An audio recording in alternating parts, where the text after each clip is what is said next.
Mbote mbote na balandi ya émission ya ba mama tozwami na kati territoire à Mwanda.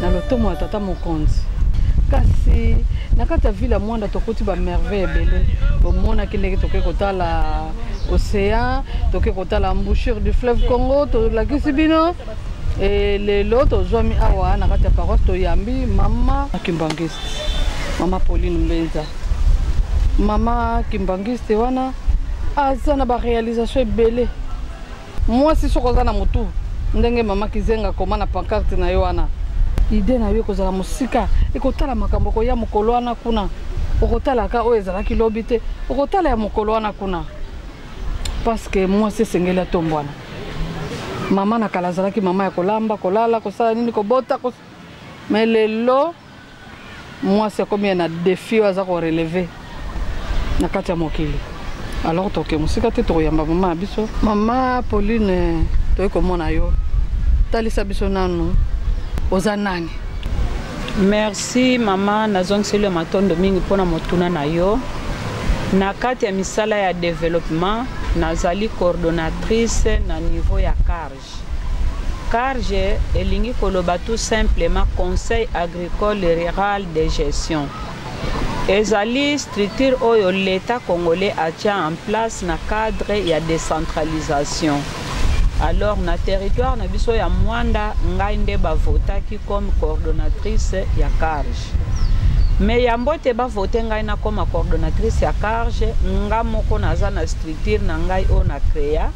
Structure wana ezali babengi yango Association pour le développement des paysans. En cycle ezali ADEP. ADEP eza wana pona ko encadrer ba mama. Ba mama ndumba bao batanga kate bao bazangi misala to sala misala bilanga to bokolaka to zapena ba mama o tozo ko encadrer ba vivaka na musala ya pêche.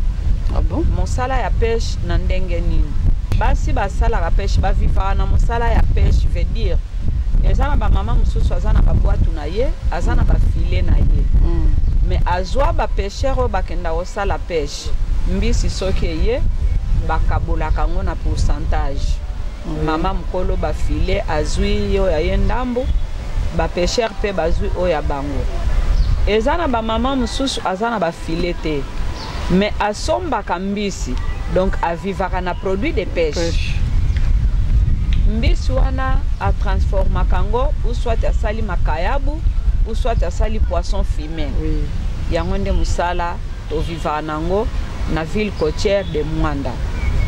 Siko mama okende koluka bango ndenge nini? Koluka ba mama ezali nano kozala na bolingo ya musala ozosala et en plus ozana bolingo ya bandeko na yo ezala basi ezala mibali. Bolingo wana yango mutu ezosala ke nazwa bango na pete pona nini na lekaka na sensibilisation na ba radio tant nazo leka na média nazo sensibiliser ba maman. C'est la femme qui est plus vulnérable. Vulnérabilité ya mwasi etinda kaye na makambo ebele. Yango ano mona ka ba mama tozo kufa pona nini makanisi soki eleki mingi ozana esika kosimba te ozana muto senga te ozana esika kolela te. Yangwana tozo mona pe même na ba église ezande ba mama nde batu bazotonda ba mama bazotonda na ba église po alobi na mi pesa na losambo po nzamba yokela ngai mawa. Mais Bible ezoyebisa biso que celui qui ne travaille pas ne mange pas non plus. Natango ozo sambela na yebisaka ba mama natango akalande na bana Israël nzamba kitisaki man bana Israël baliaki. Mais natango alobi que celui qui ne travaille pas ne mange pas non plus. Ozana maboko osana mutu miso ezali motema ezo raisonner il faut komi pesa na mosala nde sika nazwaka bango ebele po bayaka ntango napesi numero ya telefone bazobenga mama namono wapi mama nakokota yo wapi ezala bapapa ezala bilenge ezala bamama bayaka nde esika nazwaka bango sikoyo soki baye natunaka yo oza na posa ya nini mosusu akoloba mama nga nasalaka bilanga me na bilanga nazosala nazokose retrouve te nasala ndenge nini wana biso conseil agricole rural de gestion tokoti siko na mateya tobandi koteya mabele esengaka epema mabele esengaka koyeba eloko nini nakoki kolona awawa po ete ebotelanga mbuma malamu na kati ya conseil agricole rural de gestion CARG po CARG eza structure bamembre eza nde baassociation eza baindividu te sikoyo na kati ya baassociation wana biso mpe toza na devoir ya koluka bapartenaire po baya na appui ezala appui technique ezala appui logistique ezala appui financière nyonso eza kaka appui. Est-ce que vous aurez pas fait moi financement ngo to besoin ba difficulté toza na ba difficulté eza énorme ya onde ba défi à relever par rapport na épanouissement de la femme ba ONG eza ebele mais okomona financement eyaka mingi epai ya ba ONG o mibali bazo diriger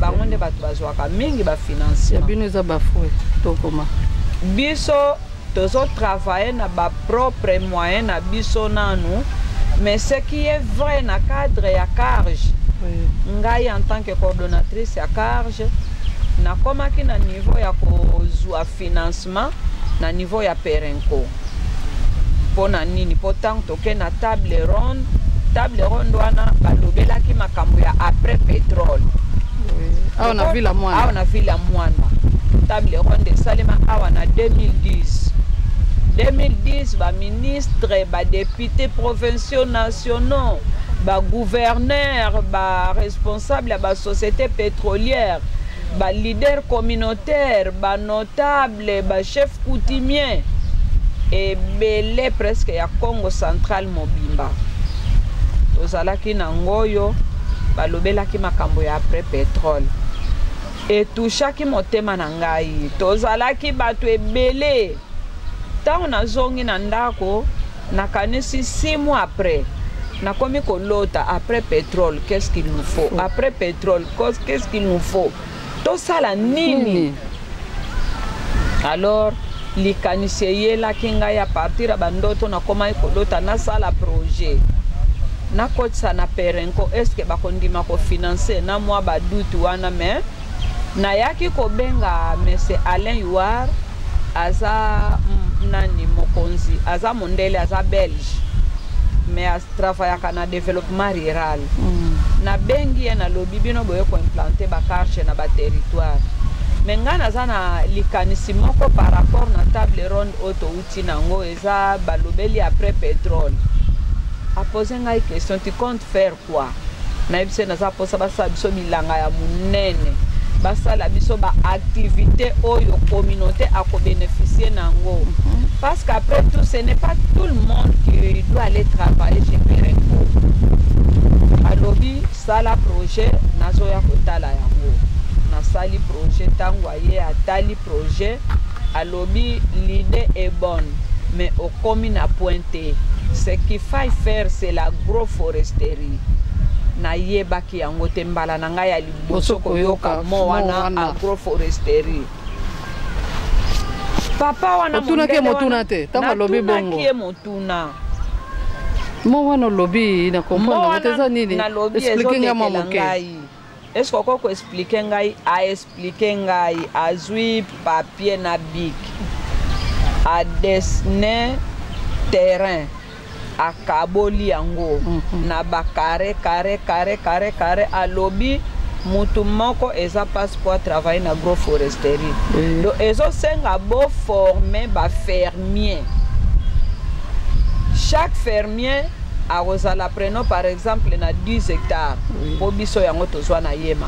Chaque fermier aza na 10 hectares na ye. Mais sur les 10 hectares ako travailler yango mbala moko te. Excuse mbala moko te. Partenaire Nabino akobanda kosala labour ya 20 hectares pour 20 fermiers. Chaque fermier a 1 hectare na ye. Donc c'est chaque année que vous aurez à travailler sur votre hectare. Moi sala lisusu bilanga okei kuna osali moi 20 ar yanguba okei kuna osali moi 30 mètres ok te o concentré ba effort nyonso na hectare na yo wana.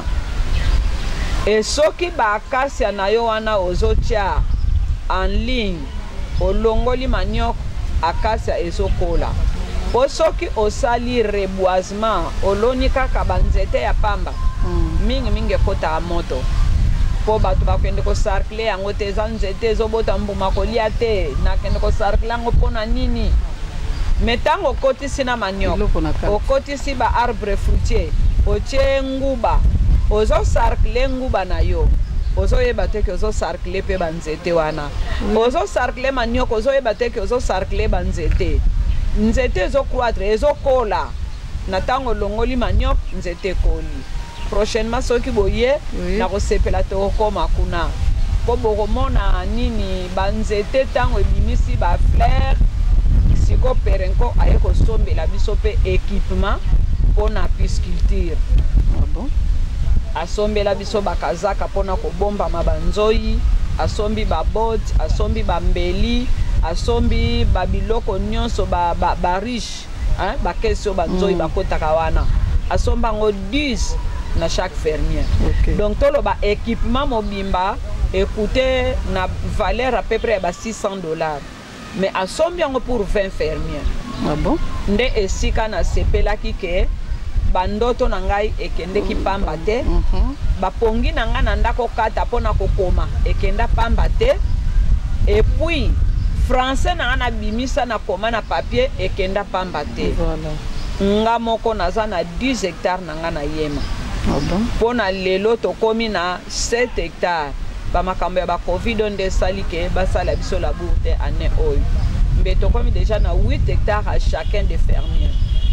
Alors sur les 7 hectares na chaque fermier et sali déjà 7 fois 20. Toza déjà na 140 hectares auto-formé déjà forêt artificielle. Donc ils ont lutté déjà contre le réchauffement climatique. Oui. Ils ont pesa biso pe mbongo parce que toza déjà na banzoi na kati o bazo bimisa miel. Donc nzetango se collé. Et si ekoli sali zamba munene. Après combien d'années pour nzete to bandana 2013. 2013, 2014 et tokoti banzete. Oui. Donc o toza déjà 6e année. 6e année banzete collé déjà. Et si ekoli déjà parce que comme ya bazo ya ebele. Baningami kan nzete akasia poni. Toponaki nzete akasia parce que eza nzete moko d'abord nzete ngo ezaka biblique ngamo pe na ndako yeba te. Ah bon? Eza biblique eza na kati ya Bible. Eza nzete oyo eza makasi. Mais eza à croissance rapide. Ekola kambangu mbangu. Et soki ekoli ezo capturer pollution. Ezo benda pollution nyonso azo purifier mo pepe otozo pema. Eza important soko yena lupangu nanga naza na nzete akasia.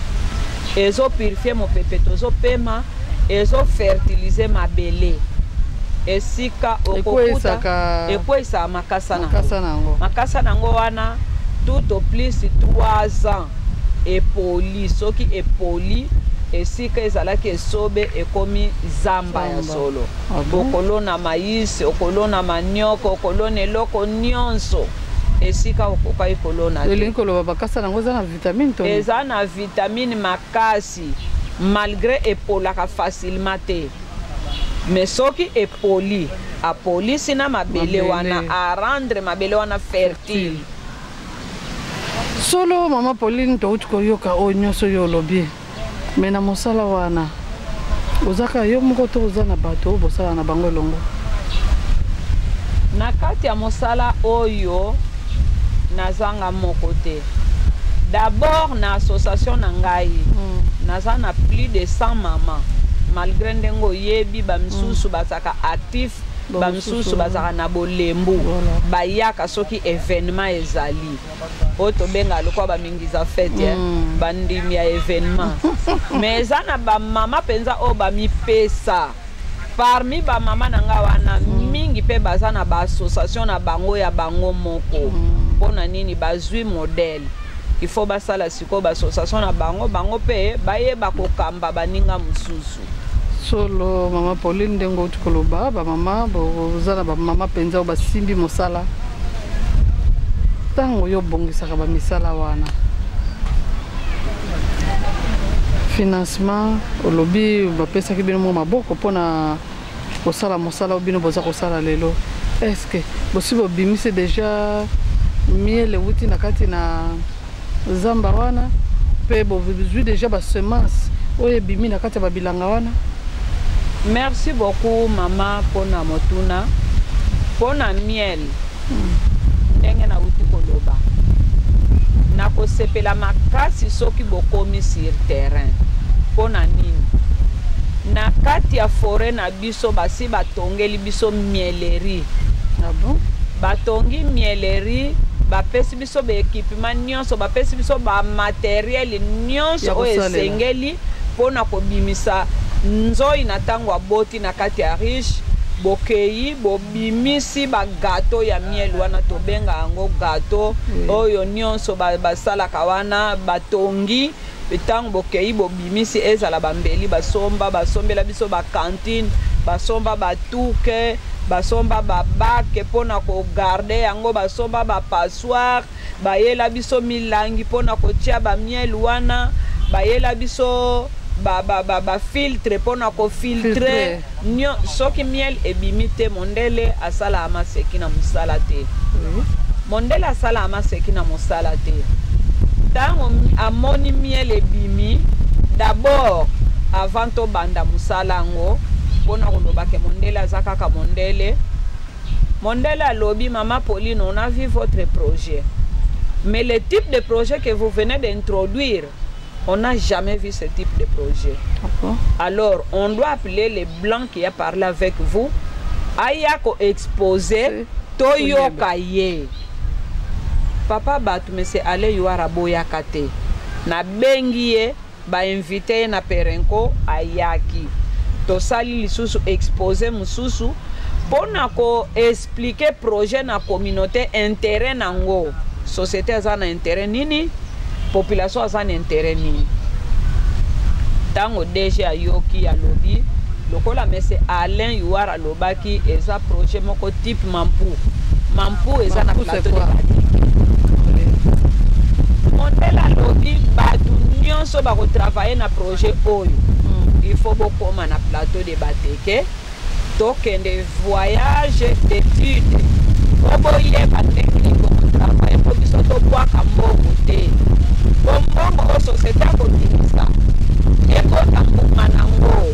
bomona pe misala yango esalemi olieke tobandi projet bokoki te projet katani na nzela ekokoma de l'argent jeté bango moko perenko balinga bazwa avion po tokende talaka bato amboka balobi Mama Pauline tokende na avion te biso ba misusu ata bomo toyebi yango te po maréchal toyebi te tokena mutuka perenko aluwe bis batie biso na bis tokeiti Kinshasa tokeiti na Mbankana tokoti na Kadim nde sikoyo bazwa yango comme structure d'encadrement bango nde bato bazoko encadre biso banda misala oyo ti lelo tozana monsieur Freddy Dilu agronome ya Kadim tozo travailler na ba Albert Makanzi aza agent ya Perenco comme aza agronome ya Perenco bapesa biso bato wana na disposition na biso na monsieur Paul Panda bango nde tozo travailler na bango na papa Didier Senga ye moko monsieur Molisho pe alandelaka misala yango tozo travailler na ba mama blessing en tout cas toza na bango très bien. Maman Pauline solo bandeko balandi pour comprendre biso tant que pour comment makelele oza pembe na océan pepe ezofula océan toza moke mosika me mopepe nango nde ezobeta mpo eningisa bosentir ke toa na mwanda. Alors Maman Pauline banda po bandi mosala wana baréalisation nini bino bosi bosali déjà? Est-ce que bosali biloko vous transformez déjà biloko? Parce que botangi yango lobi sur otangi mosala suka nango esengeli olakisa ndenge mosala yango eza kotambola. Tout à fait. Ba réalisation nini si bosali to ba transformation nini? Merci beaucoup maman pona motuna na yo mosala nyonso po eyeba na keza musala. Okoki kotelema esika moko te ke ndenge obandi wana il faut ba innovation ezala. Na yango banda to banda misala oyo to longwe na miele manioko na biso ekendaka na kinkazi tozo sala farine de manioc me makanisi mususu eyela kingai. Makanisi ni makanisi eyela kingai il faut ko batela biloko o tozo lona. Voilà. Il faut ko éviter ba perte.